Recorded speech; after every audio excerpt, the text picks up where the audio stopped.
Boa noite a todos. Estamos aqui para continuarmos a fazer o nosso estudo no Salmo 23.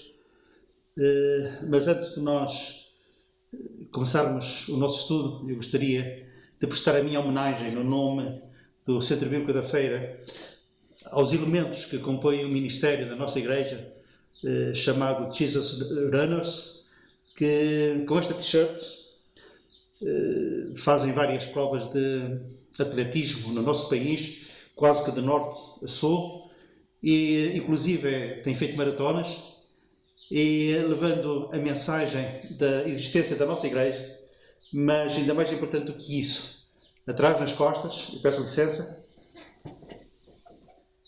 tem esta inscrição: Jesus é o Senhor. E muitos têm sido tocados e alertados por esta mensagem, colocar o nome do Senhor bem alto e tornado conhecido.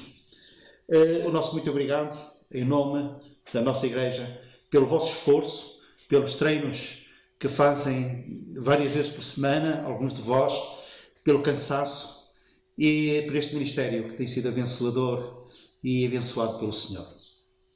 Então, no nosso Salmo, no Salmo 23, nós hoje vamos estudar o versículo 4. E David diz neste versículo: ainda que eu ande pelo vale da sombra da morte, não temerei mal nenhum, porque tu estás comigo. O teu bordão e o teu cajado me consolam.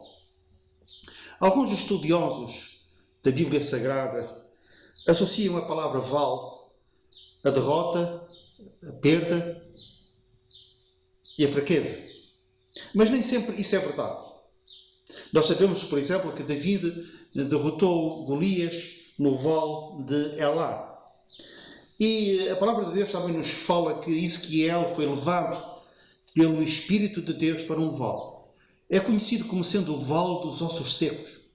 E ali ele, olhando para um e para o outro lado, estando no meio daquele vale rodeado de ossos calcinados, a certa altura o Espírito de Deus se moveu. E aqueles ossos começaram a juntar-se uns aos outros. Foram cobertos de músculos, tendões, artérias, veias. E o Espírito de Deus soprou sobre eles vida. E eles transformaram-se, aqueles ossos, naquele vale, transformaram-se num exército sobremodo numeroso. Este vale vai nos lembrar o sítio onde nós estávamos, ressequidos, a nossa alma ressequida, mortos em delitos e pecados. E o Senhor nos deu vida, nos transportou das trevas para a sua maravilhosa luz, do reino de Satanás para o reino do Filho do seu amor. Vale fala-nos também, portanto, fala-nos também acerca de vitória e fala-nos acerca de vida. A palavra de Deus relata-nos várias batalhas travadas entre os sírios e Israel. E Israel levava a melhor frequentemente sobre os sírios e ganhava vantagem sobre eles. E essas batalhas, por regra, eram travadas nos montes. A certa altura, os sírios interrogaram-se o porquê de tantas derrotas em relação às lutas que eles travavam com Israel. E então chegaram a uma conclusão e disseram: eles nos ganham porque costumam lutar connosco nos montes, mas nós vamos agora trazê-los para os vales. E vamos travar as próximas batalhas num vale. E eles acrescentaram dizendo: porque o Deus deles é o Deus dos montes, mas não é o Deus dos vales. E nessa batalha, essa batalha foi travada num vale. E eles perderam essa batalha. E a razão pela qual eles perderam era que o nome do Senhor estava posto em causa. E assim o Senhor demonstrou que tanto é Deus nos montes como também é Deus nos vales. E por isso o profeta Isaías, a certa altura, ele diz: glorificai ao Senhor nos vales. E nós, nos vales da nossa vida, pelo facto de termos o Senhor, poderemos glorificá-lo. Poderemos passar por vales sombrios, alguns vales profundos, como o vale da sombra da morte, que nós iremos considerar. Mas o estar num vale não significa que ficaremos ali, O versículo diz que nós vamos passar, nós podemos passar por esse vale, mas vamos chegar ao monte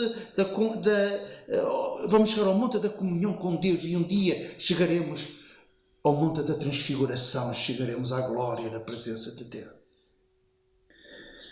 O inimigo, em muitas situações, é tardo em aprender. E nesta questão, acho que se pode aplicar. Muitas vezes ele nos empurra para os vales, para ficarmos ali como que encurralados, pensando que nós, estando encurralados no vale, jamais sairemos dele. Fez isso com o apóstolo Pedro. Ele encurralou para o vale no pátio do sumo sacerdote, para o vale da negação. E quando pela terceira vez o apóstolo Pedro negou, dizendo que não conhecia o Senhor, o inimigo bateu palmas e um grito de vitória ecoou pelo inferno. Mas esqueceu-se que nós podemos estar nos vales, mas nós não ficamos ali devido à presença do Senhor connosco. E Pedro saiu desse vale de negação, de amargura, de tristeza e de lágrimas amargas.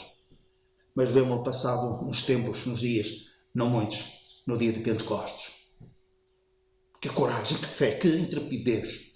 Ele não está no vale, ele está no monte, proclamando o poder do Evangelho, falando acerca do seu Senhor, dizendo que Deus que o ressuscitou dos mortos e o fez Senhor, tornando-se efetivamente num pescador de homens, num ceifeiro que colhe trigo maduro para o celeiro de Deus. E naquele dia quase 3.000 almas, melhor direi, foram acrescentadas à igreja. Vemos-lo depois, passado alguns dias, ladeado por uma guarda de honra. De um lado estava o apóstolo João, do outro lado dele estava o coxo que tinha sido curado quando estava junto à porta formosa do templo, e ali no pórtico de Salomão. Novamente com coragem, com fé, com ousadia, Pedro anuncia este Evangelho. Quase 5.000 homens, 5.000 pessoas, melhor direi, se entregaram ao Senhor e foram salvos. Passou pelo vale, mas saiu do vale. Mas também queria fazer uma referência, fazer uma alusão a alguém que porventura se tenha já decidido pelo Senhor Jesus há mais ou menos tempo e agora esteja num outro vale, no vale da indecisão. Puseste mão ao arado e agora estás a olhar para trás. Desafio-te a te assentares e fazer contas. Faz contas e relembra aquilo que o diabo te tinha tirado antes, aquilo que te foi dado e restituído por Jesus. Olha para a frente e vê como é que tudo isto vai acabar um dia. Uns ficarão à esquerda do Senhor, outros ficarão à sua direita, outros entrarão na eternidade ficando para sempre com o Senhor, outros entrarão na eternidade e ficarão para sempre longe do Senhor, e tu ficarás para sempre com o Senhor. Então decide ser grato. Recomeça outra vez. Há mais território para conquistar. Há mais coisas para ganhar. Decide-te outra vez por Jesus, sem olhar para trás. Com compromisso, com determinação, com olhar fixo, colocado no Senhor Jesus. Continua a percorrer a tua carreira até chegares à meta. Mas voltando ao nosso versículo, o vale da sombra da morte. O pregador Charles Spurgeon, mais conhecido como Boca de Prata, acerca deste versículo ele disse: isto é uma sombra, e a sombra de um cão não morde, a sombra da espada não mata. Mas o vale da sombra da morte, não vamos aligeirar esta situação.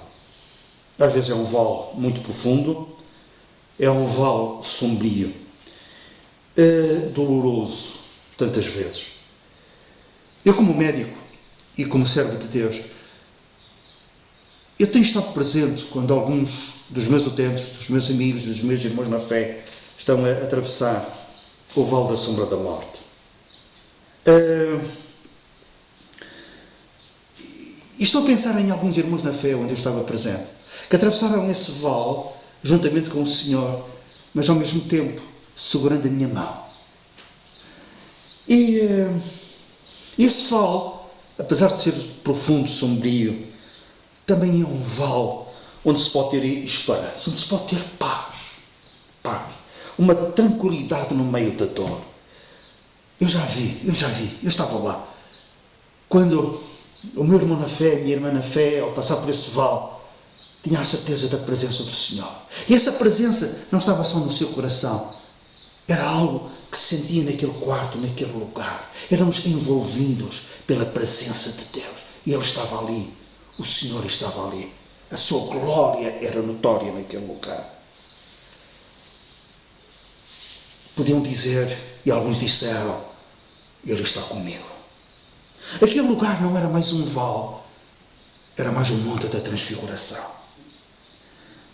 O versículo também diz, o teu bordão e o teu cajado me consolam. O bordão é uma vara que serve de apoio a quem caminha, a quem faz longas caminhadas. E a vida cristã, muitas vezes, é uma longa caminhada, é uma carreira longa. É usado frequentemente pelos peregrinos, facilita a marcha, permite-nos ir mais longe, apesar das nossas limitações. Jacó um dia lutou com o anjo do Senhor no Val de Jaboque. E daquela luta ele saiu manco. Saiu manco para se lembrar que quando nós fazemos um braço de ferro com o Senhor, nós ficamos sempre a perder. Mas eu acredito que a partir daquele dia ele passou a usar um bordão. Ele, noutra parte, diz, com este bordão tenho atravessado o Rio Jordão. E é curioso, quando lemos isso em Hebreus capítulo 11, quando ele está para partir para a eternidade. Ele abençoa os filhos de José e nós vemos também que ele adora encostado ao seu bordão. E ele não largou mais aquele bordão, que o lembrava também da dependência de Deus que ele tinha que ter. Jesus, quando comissionou os 12 para irem pregar o Evangelho do Reino, a certa altura ele disse-lhes, não leveis nada, a não ser isso, o bordão. Não devemos nunca perder o sentido de que necessitamos do apoio, da dependência e da força do Senhor. E assim confessamos também que somos forasteiros e peregrinos na terra. O teu cajado. O cajado era uma vara com um semicírculo numa das extremidades. O pastor usa o seu cajado para defender o seu rebanho dos lobos, mas também usa o cajado para disciplinar as ovelhas. Muitas vezes aquelas têm tendência para se afastarem do rebanho e para irem para lugares indevidos. Ele com essa extremidade curva apanha-lhe as pernas e trava nessa fuga. Mas também o cajado serve para outra coisa. Quando uma ovelha cai numa ravina, ele com esse cajado, ele a puxa para cima, para um lugar de segurança. Então digamos, ainda que eu ande pelo vale da sombra da morte, não temerei, eu não terei medo, não temerei mal nenhum. A razão não é que nós sejamos fortes perante o rei dos terrores, que é a morte. Não é por causa disso.